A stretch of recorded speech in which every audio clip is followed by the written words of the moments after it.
प्रिय मित्राणी, नमः संस्कृताय। संस्कृत शास्त्र गंगा चैनल पर आप सभी का स्वागत है। विकारों से मुक्ति मिलने पर ही प्रगति को गति मिलती है। इस विचारों के साथ आइए आज हम आगे के पाठ को प्रारंभ करती हूँ। वेदांत दर्शन के मूल स्रोत। कल हम सभी ने देखा था दर्शन का सामान्य परिभाषा और फिर सभी जो आस्तिक दर्शन और नास्तिक दर्शन है उनमें से उन दर्शनों का एक संक्षिप्त परिचय। इसी प्रक्रिया में आज आगे देखते हैं वेदांत दर्शन के मूल स्रोत। वेदांत दर्शन को भी अत्यंत प्राचीन कहा जा सकता है, क्योंकि विश्व के सर्वाधिक प्राचीन ग्रंथ ऋग्वेद में इसके मूल स्रोत के दर्शन होते हैं। यद्यपि वहां यह व्यवस्थित रूप में प्रस्तुत नहीं हुआ, तथापि वहां इसके बीज अवश्य देखे जा सकते हैं। विश्व की संरचना एवं संचालन के लिए ब्रह्म, ईश्वर, जीव इन तीन तत्वों को वहां स्पष्ट रूप से स्वीकार किया गया है। पुरुष सूक्त के आरंभ में वर्णित आदि पुरुष वेदांत के ब्रह्म के सामर्थ्य से मेल खाता है। सहस्त्र शीर्षा पुरुषः सहस्राक्ष सहस्रपाद स भूमि विश्वतो वृत्त्या अत्यतिष्ठ दशांगुलम। यह ऋग्वेद के 10वें मंडल का 90 नंबर सूक्त का पहला मंत्र है। इसी प्रकार आदि पुरुष से उत्पन्न विराट पुरुष जो वेदांत का ईश्वर है तथा उसका आश्रय लेकर उत्पन्न हुआ पुरुष ही जीवात्मा अर्थात वेदांत का जीव है। तस्माद् विराट अजायत विराजो अधिपुरुषः स जातो अत्यरिच्यत पश्चात भूमि मतो पुरः। ये वही पुरुष सूक्त का ही है और 5वां मंत्र है। इसी प्रकार द्वासुपर्णा सयुजा शखाया समानं विश्वं परिसस्व जाते तयोरन्यः पिंपलं स्वाद अस्ति अनशन अन्योभिचाकशेति। यहाँ वर्णित विश्व वेदांत की माया तथा पिप्पल उसके भोगने योग्य पदार्थ है। भोगने वाला पक्षी वेदांत का जीव है तथा न भोगने वाला दूसरा पक्षी ईश्वर है। अतः ऋग्वेद में वेदांत के तत्वों को सहज ही स्वीकार किया जा सकता है।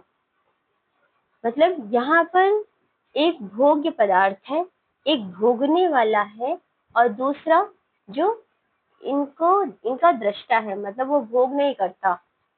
तो यह भोग पदार्थ क्या है? यह संपूर्ण विश्व मतलब माया, और भोगने वाला है वह जो पक्षी वेदांत को वह जीव है, और न भोगने वाला जो पक्षी है वह ईश्वर है।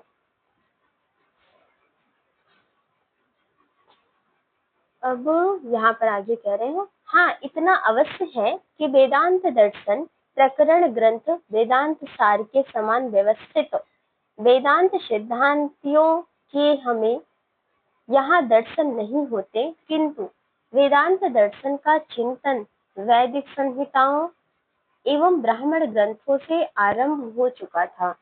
इतना अवश्य स्वीकार किया जा सकता है। इस तथ्य की पुष्टि हेतु कुछ अन्य उदाहरण भी द्रष्टव्य हैं। ऋग्वेद के नासदी सूक्त में वेदांत की माया के रजस एवं तमोगुण का उल्लेख हुआ है।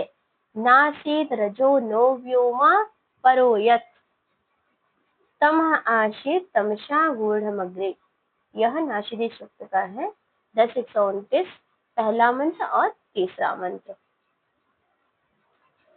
इसी सूक्त के अग्रिम मंत्र में प्रयुक्त शत को विद्वानों ने शत्रु गुण के अर्थ में प्रयुक्त किया है। सतो बंधुम सती निर्विन्दन।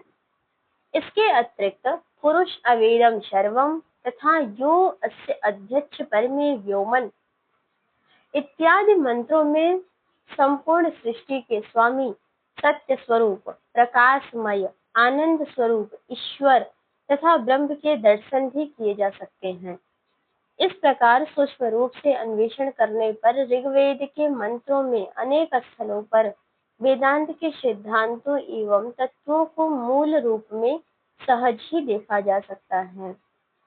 इसी प्रकार यह भी कहा जा सकता है कि वेदांत के सिद्धांतों का पल्लवन संहिता एवं उपनिषद काल के बीच ब्राह्मण ग्रंथों के समय में हुआ होगा। तभी उपनिषदों तक आते आते हमें इस दर्शन का परिष्कृत एवं व्यवस्थित रूप देखने को मिलता है। जिस प्रकार हम इसका संक्षेप में आगे संक्षेप में उल्लेख कर रहे हैं। अब देखिए यहाँ पर है उपनिषदों में वेदांत दर्शन। उपनिषद अध्यात्म विद्या अथवा ब्रह्म विद्या को कहते हैं। देखिए यह पॉइंट मिल गया। उपनिषद अध्यात्म विद्या को ही उपनिषद कहते हैं और ब्रह्म विद्या को भी उपनिषद कहते हैं। वेद का अंतिम भाग होने से इसे वेदांत भी कहते हैं। किसको? उपनिषद को। मतलब उपनिषद के हमें 3 नाम और मिले, एक अध्यात्म विद्या, एक ब्रह्म विद्या और एक वेदांत। वेदांतो नाम उपनिषद प्रमाणम। परिभाषा के अनुसार उपनिषदों को प्रमाण रूप में मानकर चलने वाला जो शास्त्र वेदांत दर्शन माना जाता है। इस दृष्टि से उपनिषदों का स्वतः ही महत्व सिद्ध हो जाता है। उपनिषद शब्द से ज्ञान कांड के विशाल दार्शनिक साहित्य का बोध होता है, जिसकी सृष्टि वैदिक कर्मकांड की प्रतिक्रिया के फलस्वरूप हुई। उपनिषद शब्द उप एवं नि उपसर्ग पूर्वक शद धातु से फिप प्रत्यय करके निष्पन्न हुआ। तो क्या है? 2 उपसर्ग है, उप और नि, शद धातु से फिप प्रत्यय कर उपनिषद शब्द बना। अतः अर्थ की दृष्टि से भी यह शब्द वेदांत दर्शन के लक्ष्य को ही इंगित करता है, क्योंकि इनके अनुशीलन से मुमुक्षुओं की संसार बीज रूपी अविद्या नष्ट हो जाती है तथा मनुष्य के गर्भवास, जन्म, जरा, मृत्यु आदि विषयक दुख सर्वथा शिथिल हो जाते हैं और उसे ब्रह्म की प्राप्ति होती है। इस दृष्टि से उपनिषद एवं वेदांत दर्शन को अभिन्न माना जा सकता है। इसी कारण वेदांत दर्शन का प्रतिपादन करते हुए विद्वान आचार्यों ने पदे पदे उपनिषद वाक्यों को प्रमाण रूप में उद्धृत किया है। अब प्रश्न उठता है कि प्राप्त उपनिषदों की संख्या तो 220 के लगभग है, तो क्या हम सभी में वेदांत दर्शन के सिद्धांतों का उल्लेख हुआ है? इस संबंध में इतना ही कहा जा सकता है कि उपलब्ध उपनिषदों में भी लगभग 20 उपनिषद सर्वाधिक प्राचीन माने गए हैं। शेष बहुत बाद की रचनाएं हैं। ब्राह्मण ग्रंथों के अंत में जुड़े हुए उपनिषद सर्वाधिक प्राचीन कहे जा सकते हैं, जिसकी संख्या लगभग 6 है। तो देखिए ऐत्रेय उपनिषद, ऐत्रेय ब्राह्मण ऋग्वेद संबंधी, कौशितकी उपनिषद, कौशितकी ब्राह्मण, यह भी ऋग्वेद से संबंधित है। तैत्रीय उपनिषद, कृष्ण यजुर्वेद, तैत्रीय आरण्यक और बृहदारण्यक, शुक्ल यजुर्वेदी शतपथ ब्राह्मण विषयक। छांदोग्य उपनिषद सामवेद की तांड्य शाखा से संबंधित छांदोग्य ब्राह्मण। मतलब यहाँ पर ऋग्वेद के देखिए, ऋग्वेद के ऐत्रेय उपनिषद ऐत्रेय ब्राह्मण है, फिर ऋग्वेद का है कृष्ण यजुर्वेद की आरण्यक है, तैत्रीय कृष्ण यजुर्वेद की, यहाँ पर तैत्रीय उपनिषद कृष्ण यजुर्वेद की और तैत्रीय आरण्यक भी कृष्ण यजुर्वेद का है। शुक्ल यजुर्वेद का बृहदारण्यक उपनिषद शतपथ ब्राह्मण है। सामवेद के उपनिषद ये सामवेद के हैं और तांग शाखा से संबंधित है, छांदोग्य ब्राह्मण में।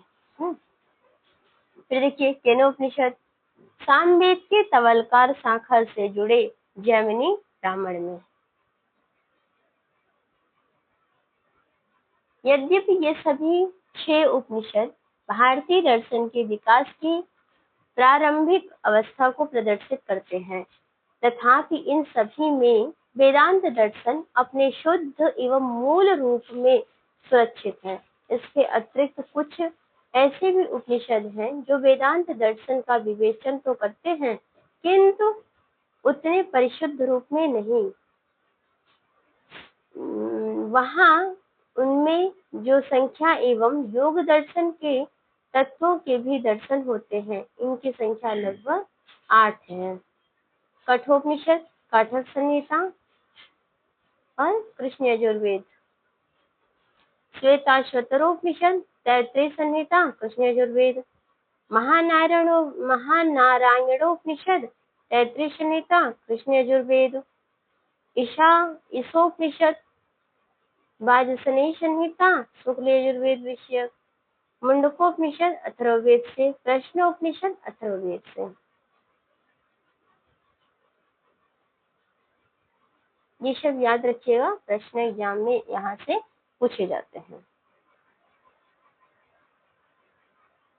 और इस प्रकार उपर्युक्त 14 उपनिषद वेदांत दर्शन की आधारशिला माने गए हैं।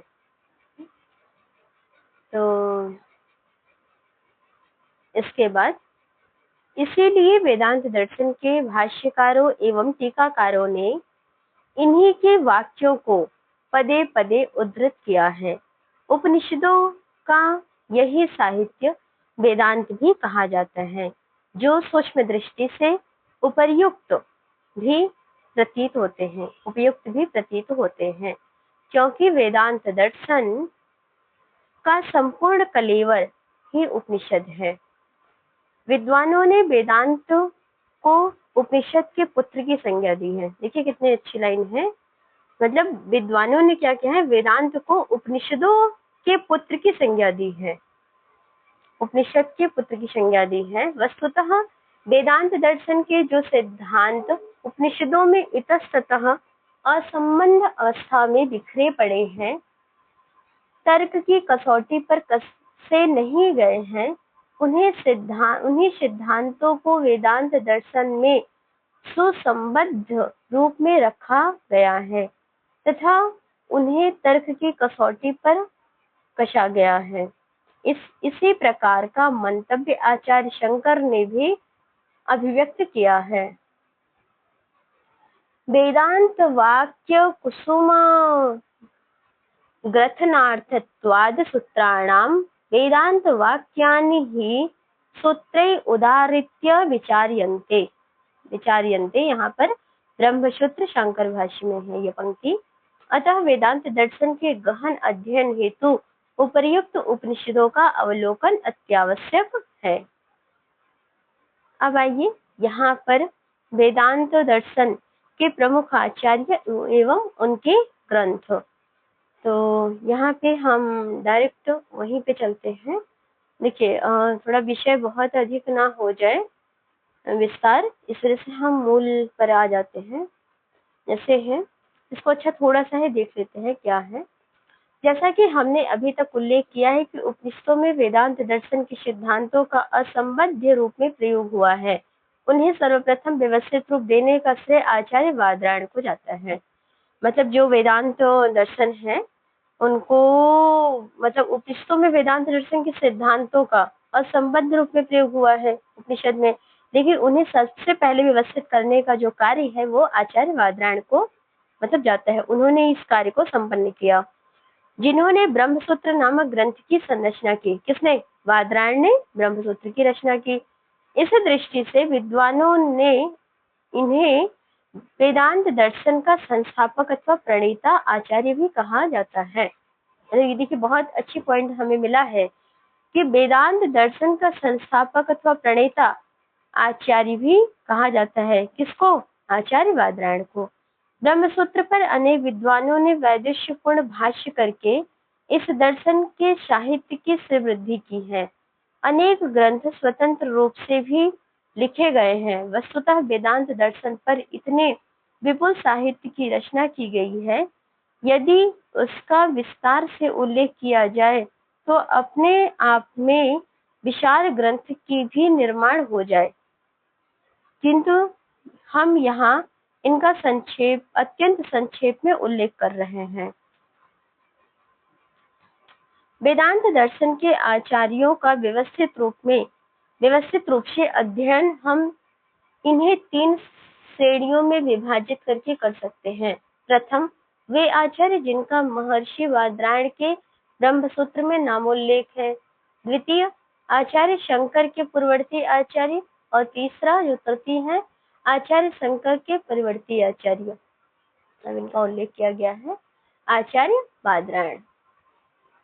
इस दर्शन के प्रणेता आचार्य माने गए हैं। विद्वानों ने इनका समय 400 ईस्वी पूर्व लगभग निर्धारित किया है। महर्षि बदर का वंशज होने के कारण इन्हें इस नाम से जाना जाता है। भारतीय परंपरा इन्हें तथा महर्षि पराशर के पुत्र कृष्ण द्वैपायन वेदव्यास को एक ही स्वीकार करती है। मतलब कुछ लोग ऐसा मानते हैं कि महर्षि पराशर के पुत्र कृष्ण द्वैपायन वेदव्यास को एक ही स्वीकार करते हैं। इन्होंने वेदांत दर्शन के प्रसिद्ध ग्रंथ ब्रह्मसूत्र की संरचना की। अब ब्रह्मसूत्र में क्या है ये देखिए, यहाँ पर आपको भूमिका पढ़ने से हमें एक नई नई बातें प्राप्त होती हैं। देखिए, इसमें 4 अध्याय, 16 पाद, 192 अधिकरणों में 555 सूत्र हैं। फिर से देखिए, इसमें 4 अध्याय हैं। किसमें? ब्रह्मसूत्र में 4 अध्याय हैं, 16 पाद हैं, 192 अधिकरणों में यह विभाजित है और इसमें सूत्र है 555। ये 555 सूत्र कितने हैं? ब्रह्मसूत्र में कितने सूत्र हैं, यह प्रश्न आया हुआ है पहले। और इसको क्या कहते हैं? इसको ब्रह्मसूत्र को और क्या क्या किस नामों से जानते हैं? उत्तर मीमांसा, इसी को उत्तर मीमांसा, बादरायण सूत्र, ब्रह्म मीमांसा, वेदांत सूत्र, व्यास सूत्र तथा शारीरिक सूत्र के नाम से भी जाना जाता है। बहुत इंपॉर्टेंट है, पूछ लेगा ब्रह्म मीमांसा किसका नाम है? किसका? ब्रह्मसूत्र का। फिर वेदांत सूत्र कौन है? ब्रह्मसूत्र। व्यास सूत्र कौन है? किसको कहा जाता है? ब्रह्मसूत्र को। शारीरिक सूत्र किसको कहते हैं? ब्रह्मसूत्र को। इस ग्रंथ में बृहदारण्यक, छांदोग्य, कौशितकी, ऐत्रेय, उपनिषद, प्रश्न, श्वेताश्वतर एवं जाबाल आदि उपनिषद ग्रंथों में प्राप्त वाक्यों पर विचार किया गया है। इसके प्रथम अध्याय में स्पष्ट, अस्पष्ट एवं संदिग्ध श्रुतियों का ब्रह्म में समन्वय किया गया है। द्वितीय अध्याय के अन्य दार्शनिक मतों का दोष दर्शन करके युक्ति पूर्वक वेदांत मत की स्थापना की गई है। ये थोड़ा सा हम आगे चलते हैं, इसको छोड़ देते हैं। ब्रह्मसूत्र के अनेक भाष्य प्रचलित हैं, जिनमें शंकराचार्य का देखिए, शंकराचार्य का शारीरिक भाष्य, रामानुजाचार्य का श्रेय भाष्य, मध्वाचार्य का पूर्ण प्रज्ञ भाष्य। इसके अतिरिक्त भास्कराचार्य ने भास्कर भाष्य और निम्बारकाचार्य ने वेदांत पारिजात, श्रीकंठ ने शैव भाष्य, श्रीपति ने श्री कर भाष्य, वल्लभाचार्य ने अणु भाष्य, विज्ञान बिच्छू ने विज्ञानामृत, आचार्य बलदेव ने गोविंद भाष्य की भी संरचना की। इस ग्रंथ में अनेक स्थलों पर महर्षि बादरायण का अन्य पुरुष के रूप में उल्लेख है।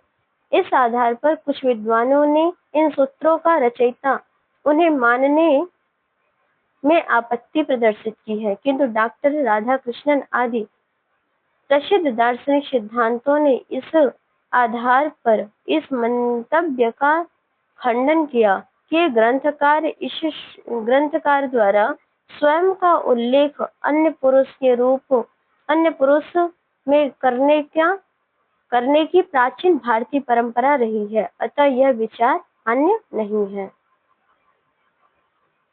तो मित्रों, आज के लिए इतना ही, और आप इसको पढ़िएगा, आपको कुछ नया भी मिलेगा। अस्तु, धन्यवाद।